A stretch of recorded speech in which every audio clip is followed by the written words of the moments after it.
మనుషులు పుట్టిన తర్వాత ప్రైమరీ కేర్ గివర్ అంటే తల్లితో ఏర్పడిన అటాచ్మెంట్ స్టైలే మనం అన్కాన్షియస్ గా పెరిగి పెద్దగా అయిన తర్వాత కూడా మనం ఆపోజిట్ సెక్స్ తో అదే అటాచ్మెంట్ స్టైల్స్ ని మనం కంటిన్యూ చేస్తాం. నిజానికి అటాచ్మెంట్ స్టైల్స్ లో there are totally 2 types of attachment styles ఉంటాయి, సెక్యూర్ అండ్ ఇన్సెక్యూర్. ఈ ఇన్సెక్యూర్ లో కూడా ఇంకా 2 ఉన్నాయి. ఒకటి యాంగ్జియస్ అటాచ్మెంట్ స్టైల్, రెండోది యాంగ్జియస్ అండ్ అవాయిడెంట్ స్టైల్, ఇంకోటి 4th వన్ డిజార్గనైజ్డ్ కూడా అని అంటాం. సో ఈ ప్రేమలో ఉన్న వాళ్ళు వాళ్ళ తల్లితోటి ఏ రకమైన అటాచ్మెంట్ స్టైల్ అయితే వాళ్ళు పెంచుకున్నారో అలాంటి అటాచ్మెంట్ స్టైల్ తెలియకుండానే అన్కాన్షియస్ గా వాళ్ళ పార్ట్నర్ తో ఆపోజిట్ సెక్స్ పార్ట్నర్ తోటి కూడా వాళ్ళ అటాచ్మెంట్ స్టైల్ ని పెంచుకుంటూ పోతారు.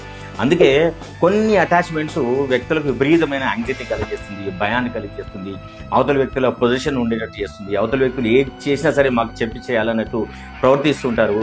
అప్పుడు మాత్రం you need to check that this attachment style is borrowed from their parent style.